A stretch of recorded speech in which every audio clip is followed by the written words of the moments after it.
I am truly delighted to have this excellent panel with me here today, bringing to the Prime Global Forum 2021 a key topic for Prime: responsible management professionalization, promise and challenges. And before I hand over to Professor Oliver Lash from Alliance Manchester Business School to introduce the excellent panel, I will just say a few words about the journey of Prime in the responsible management professionalization era.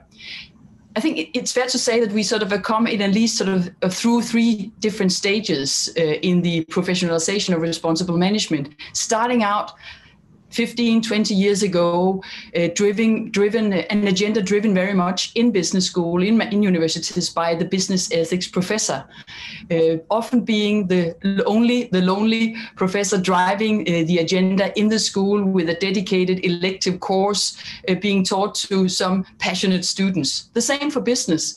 A dedicated individual in business would oftentimes drive the agenda, take on that kind of ethical dilemma, the ethical discussions in business. Until the next stage, where we sort of saw in management schools centers emerge, where the business ethics professor were able to gather a group of colleagues around him or her to actually create more leverage, to create more curriculum development, create more sort of courses for, and also sometimes actually taking the elective course to become a main course, a core course in the curriculum at the school. And likewise, we saw in businesses how departments of ethics or departments of CSR, as it was often called at the time, sort of emerged in businesses. Until the third stage, and that's maybe where we are today, and I'm excited to hear the panel discussion on this topic, where we are today and where we are heading. But at least in my little narrative here, the third stage is about the business schools sort of engaging colleagues, not just from within the business ethics field, but across the school. So here we would see the marketing professor, we would see the accounting professor, we would see the operation manager professor taking part in the discussion and sort of engaging students and research in trying to understand what does responsibility mean, not just from a business ethics professor perspective or discipline, but more broadly across the entire school. And the same tendency we saw or see in businesses, that ethics, responsibility is an issue across the entire business. It emerges in different departments and has different implications across the business. So the big question here for us is, what are the implications for responsible management? Who is in the business taking care of it? Where do we find him or her who is responsible? Or those groups, those teams that are responsible? And importantly, for us as educators, how do we prepare our students to engage when they enter the role as leaders, as workers, as managers in business? So on that note, I'm very happy and very proud to give over to you, Oliver, and thank you so much for organizing this wonderful panel. And I'm very excited to engage in the dialogue here with you today. So please, Oliver.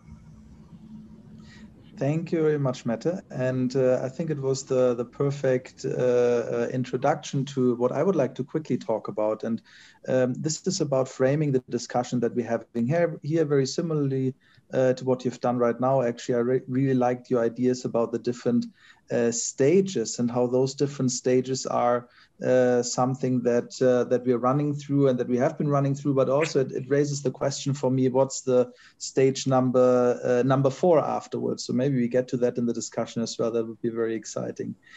So just 2 quick slides I would like to show. First of all, I think important for this discussion is to think about what do we actually mean with a profession and or professionalization. So I assume that everybody on that panel has a very different view on that, but I think most of those views probably relate to part of what I'm showing here. So this is something that has helped me a lot to get my head around framing what we mean with professionalization of responsible management. So there are those 4 components. One, of course, that we think about very quickly is the specialized body of knowledge. So something that a responsible manager knows and for that reason is able to do a certain set of competences maybe that are very unique to that profession, but then also very quickly get to that second very important point. And this is really at the heart of responsible management, and this is the service to society. So how to be somebody as a professional, just as a lawyer, just as a doctor, just as a firefighter maybe, who has a role that is crucial for the functioning of society, a certain service to society at the very heart of it, and to extend that, well, also on a service to the planet in a certain way. And then the two arrows at the side, well, we also see often enforcement organizations and related processes of qualification. So how can we actually think about management as a profession, and what would those processes of qualification and those enforcement organizations look like? And just before I introduce the very esteemed members of our panel here, I think this is a very helpful map. So we do have two professionalization processes going on, I believe.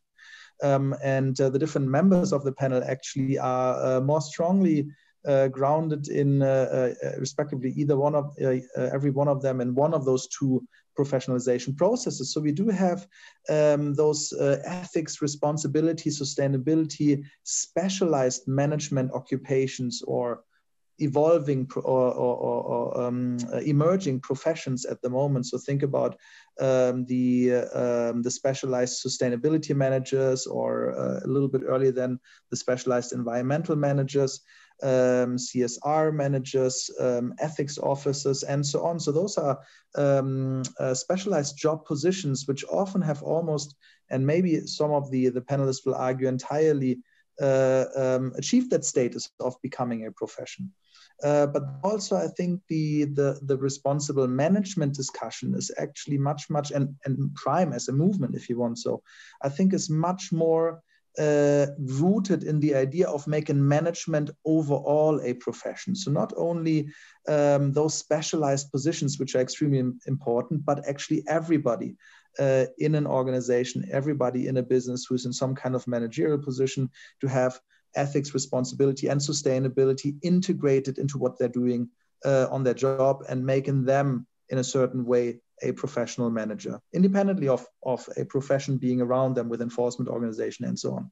So this is the idea, and from here we will move on into our quick impulse presentations, just 3 minutes for each of our four panel members. I will quickly introduce them just in one sentence, one by one, as they are just about to start their quick presentations. And we started out with Dina Mariati Putra from Indonesia, who I invited because she actually, so we've been working together on a couple of projects before, but something that struck me was that she calls herself a CSR professional on her LinkedIn profile. So I thought, well, that's a great person to have, because apparently there's a very strong identity as a professional. So Dina, please, the floor is yours. Thank you so much, Oliver. I'm so honored to be the member of this panel. I think it's an important discussion to professionalize responsible management. So my experience in responsible management began in 2001 when I started working in the field of social compliance as an auditor. I have a bachelor degree in law, so the organization I work for decided that I would be a great fit for the job, because a significant part of social compliance consists of labor and environmental law. There was no specialized education on social compliance or corporate social responsibility in Southeast Asia that I know of at that time. So many practitioners, including me, relied upon practical experience that we obtained in the field to improve our craft. Over the period of time, I noticed that social compliance becomes an increasingly important aspect of ethical supply chain management. It has grown from an ad hoc function, something that just needed to be there, into an occupation with many associations created over the time to enhance the professionalism, consistency, and credibility of the practitioner performing social compliance audit. This, I believe, is a result of self-institutionalization or self-professionalization, if we can call it like that, of social compliance by global corporation to govern their supply chain business conduct. So I think responsible management professionalization, in my view, is about nurturing a common body of knowledge in a multidiscipline setting to complement the already established spatial knowledge of business ethics, corporate social responsibility, and sustainability. I recognize that there's a significant overlap of knowledge on which different specialization likely work in silo. In practice, they are disconnected from other business functions, while in my view, responsible organization is expected to have a holistic approach in its operation, weaving that responsible management principle in all of their business function to increase profit and to benefit people and in the environment. As the consequences of this function working in silo, the operation of the specialties, I think, have a lesser impact to society and the planet than what was intended. So as responsible management subfield and contexts such as CSR and sustainability professionalization have been widely warranted to certification. There's a lot of certification program out there for auditors, training programs, or graduate school curricula. I think it should not be confused with a broad need for responsible management professionalization. I believe it could start with the development of a curricula or establish a standard for responsible management education program that actually enable future and present managers to tap into the common body of knowledge necessary for them to enter the profession, polish their craft, and influence their organization management instead of heavily rely on non-standard on-hand practice guided by individual ethical compass. That's my view on responsible management professionalization and a little bit about myself. Over to you, Oliver. Thank you very much, Dina. That was very helpful. And I think also a great transition over to Sam Healy, because I understand she has actually been very, very actively involved and to some degree leading the development of a professional competence profile. Sam, please do correct me if I'm wrong there. Sam is the Group CRS Director at the defense technology company Kinetic, and also a board director of the Institute of Corporate Responsibility and Sustainability, which actually is an aspiring professional organization for exactly those topics that we're talking about. So please, Sam, go ahead. Thank you very much. And Dina, I love the way you describe it as polishing your craft. I think that's a wonderful expression. I'm definitely going to be using it. So I'm also so delighted to be here. This is a topic that is very close to my heart. So as Director of Corporate Responsibility and Sustainability, I've been leading our company approach for the last 14 years on responsible management. Before that, about 10 years in environmental focus specifically. And I was just really interested in the direction of travel for practitioners. So I joined the board of what was then the Corporate Responsibility Group, which was a 25-year-old network for CR practitioners. So that kind of networking aspect was really important to share knowledge and best practice. And I was part of the team that transitioned it into the Institute of Corporate Responsibility and Sustainability, and we launched in 2014. And what we wanted to do was create that framework and support for the profession. That's how we like to think of it, be it in-house, be it consultants, be it academia or charity. And we really feel that there's two aspects to consider. So clearly, firstly, there's the responsible management delivered by experienced practitioners. So they're experts in a wide range of issues, be it ethics or environmental stewardship, diversity and inclusion, but they're also equipped with a variety of skills. And so it's strategy, influencing, reporting, analysis, communication. And I think those of us that are full-time practitioners know that breadth and depth of knowledge that's so essential to leading those complex multidisciplinary programs and delivering those responsible and sustainable outcomes that both protect value but create value for organisations and also for our stakeholders, so for society, for customers. I think what's most clear is that rapidly changing landscape with new requirements emerging so regularly. And I just think, I'm just reflecting back over the last few years, I've had to learn how to map Scope 3 greenhouse gas emissions, write a modern slavery statement, calculate a gender pay gap. I have to, get my head around how to harness and identify the key key overarching frameworks, because there are many frameworks. So the Sustainable Development Goals, what's coming out of the World Economic Forum. But organizations fundamentally need expert practitioners, but they also need good general leaders and managers. And I think it's this embedding in day-to-day business as usual, so that foundation of doing the right thing. But I think what we're seeing is this critical shift of what it means to be a responsible organisation, with that real mainstreaming of those wider issues, just being part of business as usual. And I think this is about that critical business pieces. It's not just nice to have, it's actually essential to the success of an organisation. And I don't think there's one aspect that's going to solve this. I think there needs to be that pull for organisations that they want their employees to be building these competencies, delivering it as part of their roles, and we want hiring managers to be seeking those skills as just as normal when they're looking for leaders and managers. But responsible business is not static, so there needs to be a very strong element of continuous professional development. And I think it's that knowledge gaining on the job through networks and mentoring, through regular training, and I think this will be achieved through that formal learning, through what the schools are offering, through professional bodies, but also totally underpinned by that supportive aspect from an organisation really wanting this within their business. So that's my perspective. Thank you.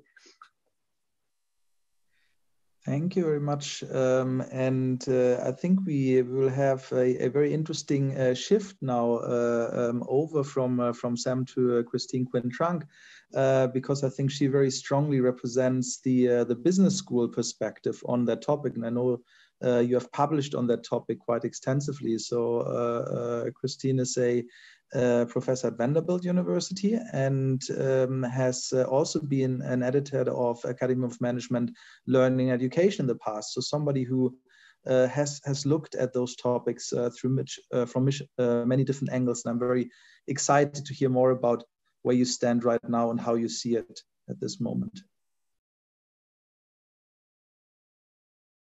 I think you're still muted, Chris. I've only been teaching online for 5 years and I still don't remember to unmute. One of the things that I think is interesting is I've too have been on a journey. I started writing about professionalization in management and management as a profession 20 years ago. I wasn't the first, I wasn't the last. Back then, my focus was on lifting all of the pressures around business schools that were orienting its practices to rather narrow concentration on the economic benefit to individual firms, or more accurately, individual shareholders, and sort of short-run benefit at that. I was talking about recruiter pressure, company recruiters coming on campus and the effect that had on student expectations. But over time, I've become a little bit more pessimistic about the possibilities for that professional identity within business schools, to the point that I now think it's not possible in the ways that we have been talking about it. That is, I think, these notions of professional responsible management within business schools that are undergoing all of these pressures is very difficult. And I think we need to think differently. I'm not one of those people who says, let's bulldoze the business school. Martin Parker talked about that in The Guardian not that long ago. I believe that maybe a separate structure, another college, independent of other colleges, may be necessary within a university to begin experimenting with a new way of thinking about organizations and running organizations.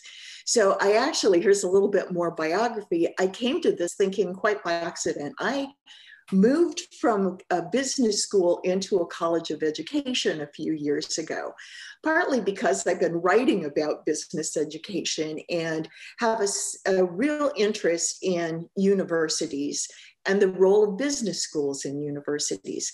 As part of that journey, I've been teaching people in education, getting their degrees in areas to run schools. And I've been stunned at the extent to which there's overlap in the very things about responsibility we talk about with running schools. I'm also finding that's true in nonprofits. So fast forward a little bit more, I was the founding director of a doctoral program in education in leadership and learning. And it was designed around the notion that all organizations need to engage in responsible management, whether it's about equity or sustainability or environmental and social concerns. So the entire organization was, or the entire program was designed to be interdisciplinary and focused on responsible management. We weren't using that terminology, but we designed it to be agnostic about the sector in which we talked about these issues. And one of the things that's been remarkable about this is, even though it's an EDD, it's a doctorate in education, we've attracted people from everything from military intelligence to international NGOs, to schools, to Fortune 50 companies, executives at the vice presidential level coming to this program. And what's cool about it, and why I think that this is an experiment we might want to think about, is that nobody comes into the strategy and analytics class in our program expecting us to use a dominant narrative of business and shareholder value in a strategy and analytics class. Their projects might as easily be about how you create equity systems in a large school district, or using the same principles and how to make corporate boards more diverse and responsive. So we are agnostic about where we look at these problems. And the more I thought about it, the more I thought back to when I was editing Academy of Management, Learning and Education. I remember we'd get manuscripts from schools talking about administering and managing schools. We get manuscripts about hospital administrator education programs, and reviewers would say, that's not management. And I was thinking the whole time, yeah, it is. And I wonder if we should be thinking more broadly and experiment with these interdisciplinary programs where the silos associated with business schools are wiped out. And more important, that dominant narrative that is so hard to overcome within business schools gets wiped away. And so I wonder if other boundaries have to fall. I wonder if the concept of revenue tied to credit hours has to go away. The idea that learning at a university is somehow this progression of degrees that occurs chunked at different levels over time to things that we just continuously learn about. So I really think we need to alter the experiment. I'm not sure that it's going to work in the short run in business schools, and I don't think we have the long term to wait for it. So my advocacy is to talk a little treason. There's that term from my favorite movie, The Quiet Man. If we were live in the old days, I would be recommending the whole line, I think I'll go down to the pub and talk a little treason. Thank you very much, Chris. I very much can identify with this kind of treason talk, because I'm very often calling people to be more subversive, which I think goes along the same lines. And particularly this idea of that arrived on my end here, this idea of kind of wiping all the business of the business school topics and seeing how could we rethink and rebuild from the very foundations of the functions, the things that we need to do as managers. That's very, very interesting. And I think I can make a connection to Roy Sotheby there as well, because the way how I first heard about him back then, I didn't know him yet, was of course his work on institutional work, how we can actually not only rethink, but actually remake what's taken for granted, what is normal, what we think is the status quo right now. So I'm really, really curious to hear from Roy what he thinks what a process like this could possibly look like in the context of responsible management. And Roy is a chaired professor at the University of Victoria and also at Washington State University, and he's a past editor of Academy of Management Review. So there we've got somebody who should be very able to give us a new concept on how to reshape the world. Let's see what you've got, Roy. Thanks very much for that introduction, Oliver, and thank you for including me in this illustrious panel.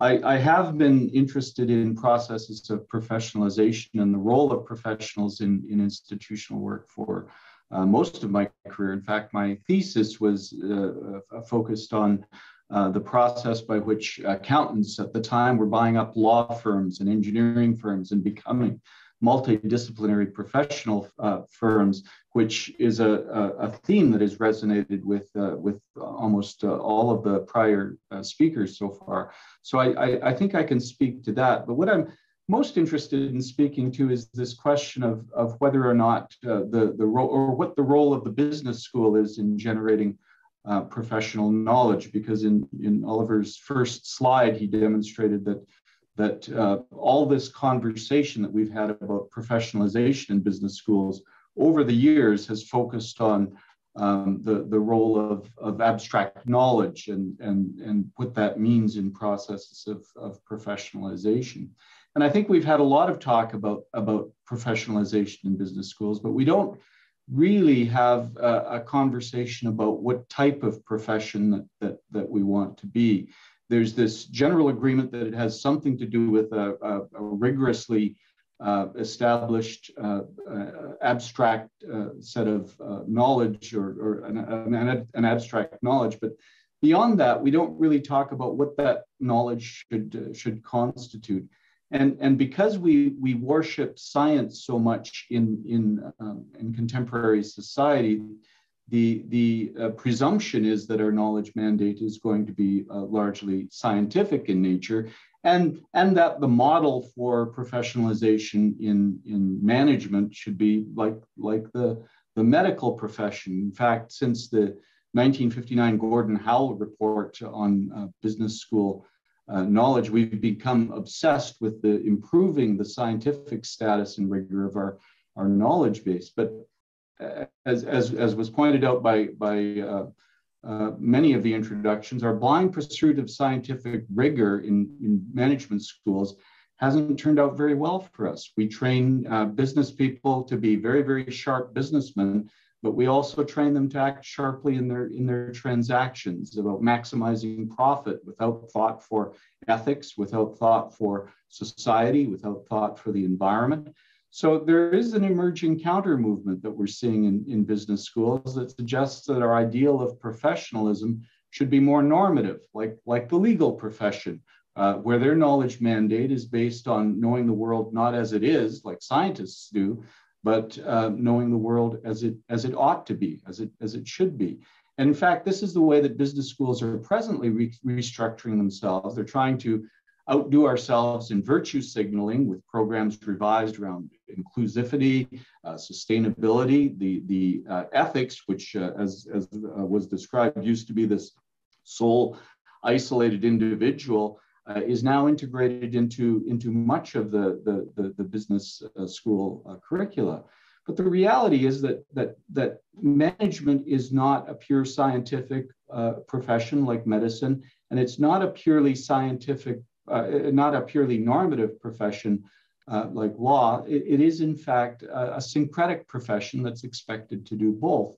The closest approximation we have in classic professions is the military. The military is expected to wage war accurately, precisely, with a degree of scientific technical precision, but they have to do it with an eye on the political role, on the moral role that they have in society, and the social consequences of what they expect to achieve. And the absolute same practice is true for management. We are expected to achieve objective, measurable actions in the real world, the world as it is, but we also have to have one eye on the vision of how we can better shape the world, not as it is, but as it should be.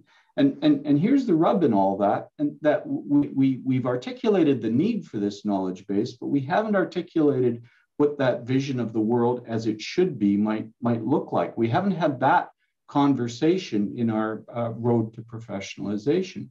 And you think of it, we live in a world where 1% of the population earns roughly a quarter of the income available in the world, about 40% of its wealth. And that concentration of wealth rose in large part because of the incredible scientific advances of management education. Our knowledge mandate might have been about wealth distribution rather than wealth concentration, but we haven't had that conversation yet.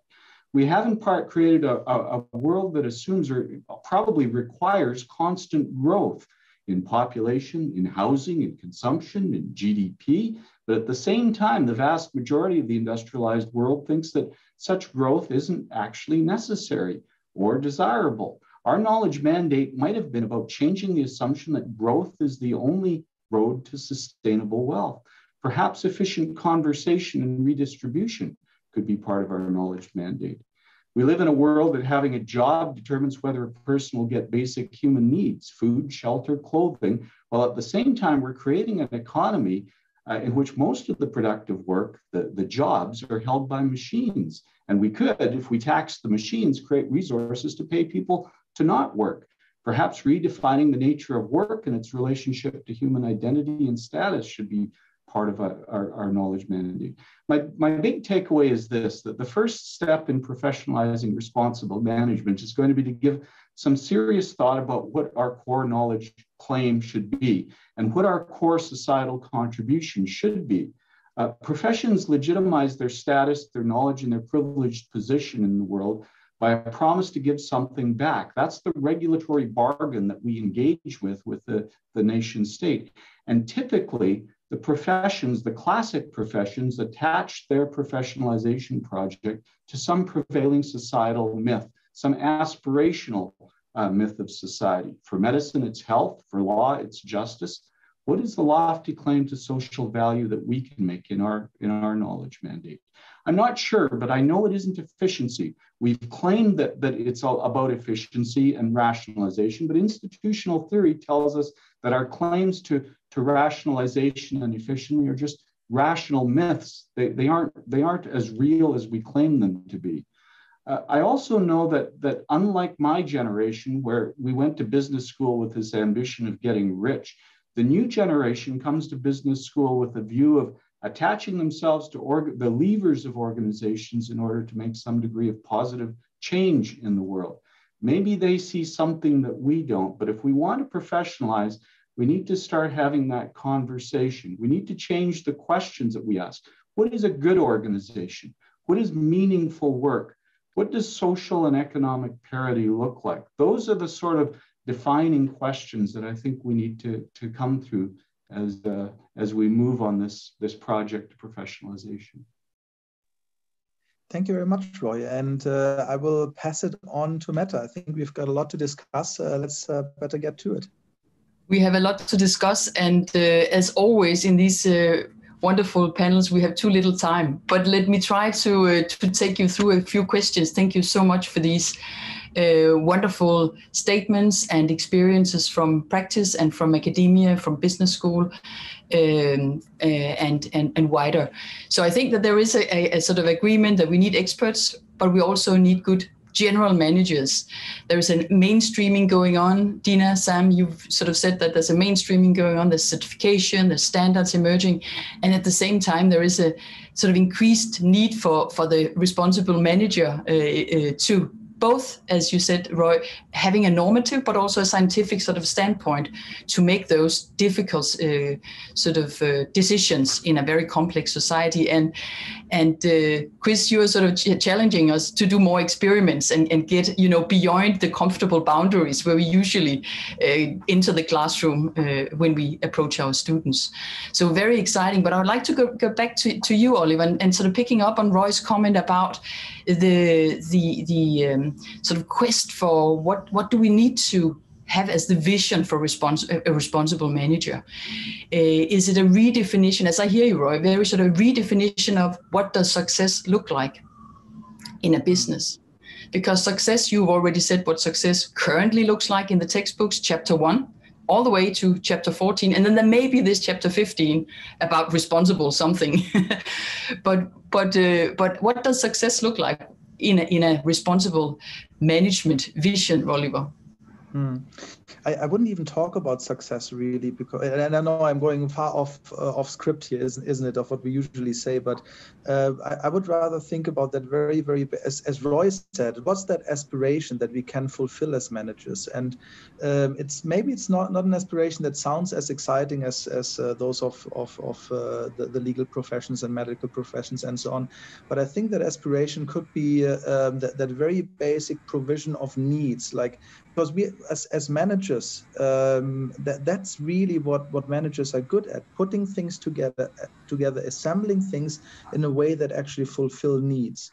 And ideally, to make those needs that are actually not just superficial ones, but the very fundamental basic needs of what somebody needs to have in order to be a human being that somehow is whole in a society on that planet. So again, I made it much more complicated than I want to. But so the idea is that I think we can actually go quite far back. Also, I think in the 1923, one of the very first Harvard Business Review articles, I think it was the second year of Harvard Business Review, was all about how managers could actually fulfill societal needs. Or if you think about Ed Freeman talking about what an awesome thing management is, if you just do it the right way, because there's no other profession or no other occupation which is able to make impossible things happen by putting together what we've got in the right way. So yeah, I just stopped there. I think that's a very interesting starting point that Roy gave us there. Yeah, thank you very much, Ola. Dina, can I ask you, what is hindering us in actually making this happen from a sort of managerial perspective in organizations? I think coming back from what Roy said, that business still see that their objective is to maximizing profit. And then again, for my generation, I think Roy and I came from a different generation, for instance. The meaning of work has changed to you become a really successful professional, successful on your craft if you have a big salary or a huge office somewhere. But now I think more and more there's a idea that satisfaction that you get from your work, from your craft, is also impacting other people's life, impacting your society. So we try as a manager, we try to take our aspirations, say, I want to do this project because I know that it's going to impact so many person because of my work. But again, there's a structure in business, in organization, either in sourcing, you get stumble block in sourcing practice, you get stumble block in financing. And these things that I said working in silo need to be reattached with the thinking that it's not just for maximizing profit, it's good for the society, it's improving people's life, and it's actually creating jobs for many other people instead of just taking from people to just keep your money for yourself. Yes, no, thank you, Dina. That's very interesting. Sam, I would like to take it on to you and sort of ask this complexity that Dina is unfolding here. Is this something that the certifications that you're also working with, I mean, can they advance that agenda? Certifications, we sort of think, it might be a little sort of square, but how can it help? So I think it can look like a complex landscape, but I think the key here is two aspects, which is around materiality, which is absolutely focusing on what matters to your organization and to your stakeholders, and then playing to your strengths. And I think it's that simplicity that starts to create the, what is it that we should focus in, what truly is responsible for us. Because I think when you look at all the breadth of frameworks and all the possible things you can do, I think that's when that complexity comes in. But actually, when you take it down to what really matters, what can you do, what strengths you can play, and then you can start to build in those frameworks and you can start to bring in those standards, I think, that allow you to progress. But I think it then gives people confidence. I think often it can be bewildering and overwhelming that there's so much that you could do. And if you step back and you just listen to your stakeholders and you understand that materiality, I think you can then drive that change. And I think the final bit is recognizing that you don't have to choose. You don't have to be just successful, financially, but actually you can do that while being good to society and good to environment. And I think that's where the shift sits. So I think it's about bringing those aspects together, having that clarity of vision, I think is how it works best.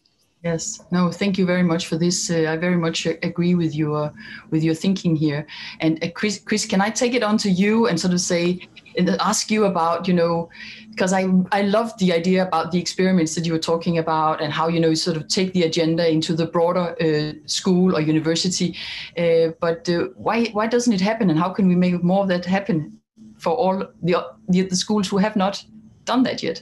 Yeah, it's happening in a lot of different places.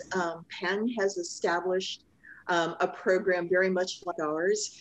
And so these are emerging out, these interdisciplinary programs that take questions of what organizations should be doing and unpacks our dedication to a particular silo within the university environment.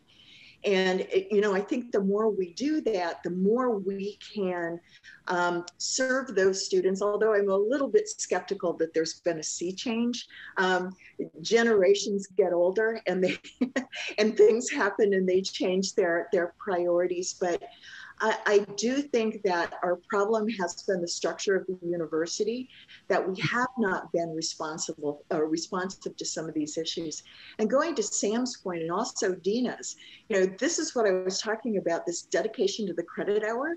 When we talk about certification, there's no reason we have to talk about a degree or a degree program, but the universities are places where a lot of this knowledge can be housed. How can we undo this dedication that we have to our financial arrangements and our administrative silos and think differently about accomplish these things on a broader level? Yes. Thank you very much. And maybe, Roy, I can follow up here. Maybe we can even take sort of Chris, wild sort of urge for all of us into our old established institutions like Academy of Management, like American Marketing Association, and a lot of similar associations around the globe, by the way. How can they sort of be leveraged towards this agenda?